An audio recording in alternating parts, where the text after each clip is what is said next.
بسم الله الرحمن الرحيم. الحمد لله وحده والصلاة والسلام على من لا نبي بعد. اما بعد. فضیلت مآب سالار کارواں میر کارواں گلشن بنجاری کے پاس باں باغباں مربی اجیال شخصیت ساز اور رجال کار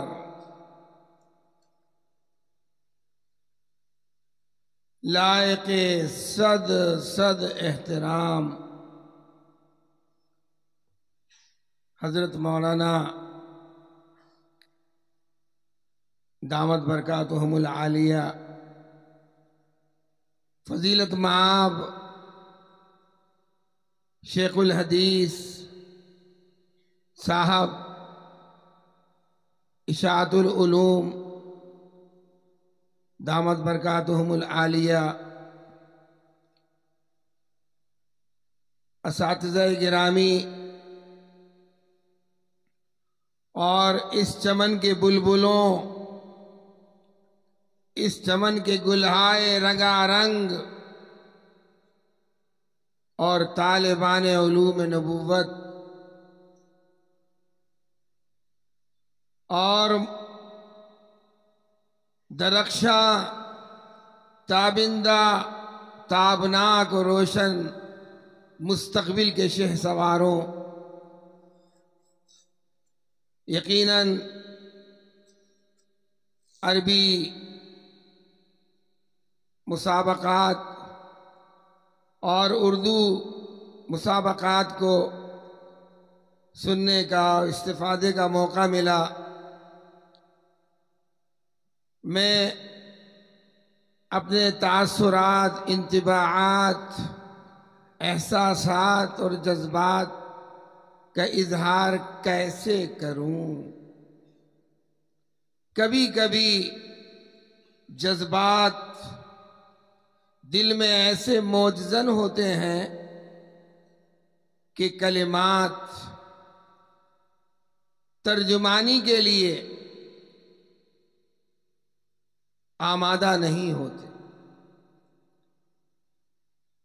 یقیناً جو عربی میں جن طلباء نے تقریریں کی اور اس میں جو انہوں نے خطابت کا جوہر دکھایا وہ قابل مبارکباد ہیں، لائق تحسین صد تحسین ہے، لائق آفری صد آفری ہیں۔ اور اردو تقریریں سماعت کرنے کا موقع ملا تو اس میں حکم حضرات کے لیے ایک بڑی آزمائش کا مرحلہ ہوتا ہے۔ ہر تقریر اتنی شاندار ہوتی ہے اور ہر خطیب اتنا ممتاز و نمایاں ہوتا ہے کہ نمبرات دینے میں 1000 بار سوچنا پڑتا ہے۔ پھر کوئی وجہ فضیلت تلاش کی جاتی ہے جس کی بنیاد پر 1 نمبر، آدھے نمبر، 2 نمبر سے تفریق کی جاتی ہے۔ یقیناً آپ حضرات کی علمی کاوشیں، محنتیں قابل مبارکباد ہیں، اور یہ جامعہ بنجاری تعلیم گاہ بھی ہے، تربیت گاہ بھی ہے، دانش گاہ بھی ہے، تعلیم کا معیار بھی بلند اور تربیت کا معیار بھی بلند، اور اس کے ساتھ جو ثقافتی سرگرمیاں ہیں،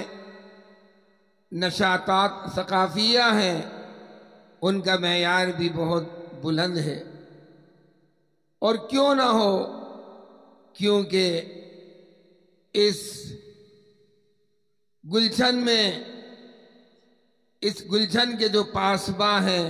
باغباں ہیں، وہ ہمہ گیر اور ہمہ جہت صلاحیتوں کے مالک ہیں۔ اللہ تعالیٰ نے ان کا انتخاب کیا ہے، اور جب اللہ تعالیٰ کسی کو منتخب فرماتے ہیں تو اس سے کام لیتے ہیں اور مراشد امور الہام کرتے ہیں۔ یقیناً حضرت مولانا کی زیر قیادت، زیر سرپرستی یہ جامعہ ترقی کی منزلیں طے کرتا ہوا بام عروج تک اور اوج ثریا تک پہنچ چکا ہے۔ جیسا کہ ہمارے ڈاکٹر فیض الدین صاحب صبح عربی تقریر میں کہہ رہے تھے کہ جب میں طالب علم تھا تو اس جامعہ کی کہ یہاں کے مقابلوں کی جو گونج تھی وہ گونج ہمارے ادارے میں سنی جاتی تھی، اور اس ادارے میں جو علم و ادب و فکر و فن کی جو دھوم مچی ہے، ایک تہلکہ ہے، ایک ہنگامہ ہے، اور ایک زمزمہ اس کا ایک غلغلہ ہے جو دوسرے اداروں میں سنا جاتا ہے، تذکرہ ہے۔ تو یقیناً آپ حضرات کی کامیابی ہمارے جو سالار کارواں ہیں اور آپ کے جو اساتذہ گرامی جو ذی علم ہیں، ذی وقار ہیں، اور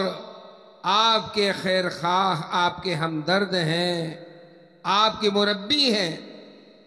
ان کی کوششوں کاوشوں کے مرہون منت، جو آپ کی ذہن سازی، سیرت سازی، کردار سازی، شعور آفرینی اور آپ کی خابیدہ اور پوشیدہ صلاحیتوں کو بروئے کار لانے کے لیے، ان کو کارآمد بنانے کے لیے اور انہیں نتیجہ خیز بنانے کے لیے مصروف ہیں، مشغول ہیں۔ آپ حضرات کو اللہ کا شکر بھی ادا کرنا چاہیے، اور حضرت گرامی کا اور آپ کے اساتذہ محترمین کا آپ کو شکر گزار ہونا چاہیے کہ ایسے ادارے میں اللہ تعالیٰ نے آپ کو تعلیم حاصل کرنے کا موقع دیا ہے۔ یقیناً آج اردو کے جو مقابلے ہوئے ان میں تمام تر عنوانات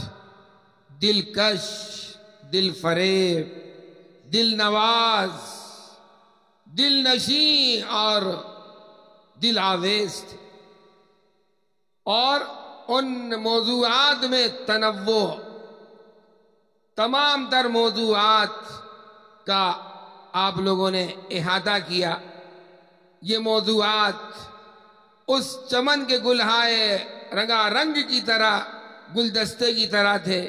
کہ ہر پھول کا رنگ الگ، ہر پھول کی خوشبو الگ، ہر پھول کی نکھت الگ،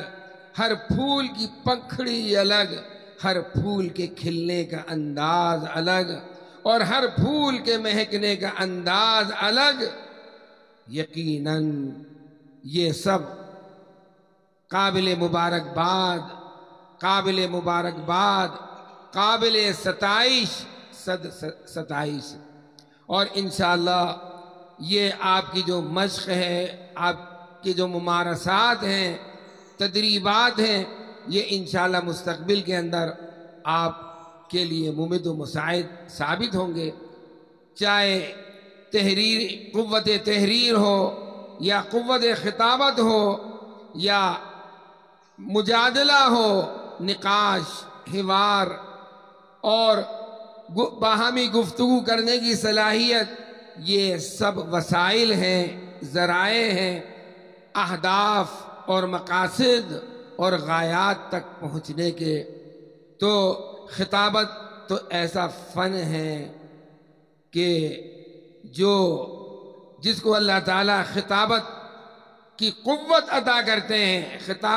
خطابت کی سحر انگیزی اور اثر انگیزی عطا کرتے ہیں، یقیناً اس خطابت کے ذریعے معاشرے کے اندر، ماحول کے اندر انقلاب برپا کیا جا سکتا ہے۔ نبی پاک صلی اللہ علیہ وسلم جو افصح العرب تھے، آپ کا جو خطاب ہوتا ہے الخطابۃ المعجزہ، آپ نے مختارات پڑھی ہوگی، اس میں ایک سبق ہے الخطابۃ المعجزہ، نبی پاک علیہ الصلوۃ والسلام کا خطاب، اللہ اکبر، کیا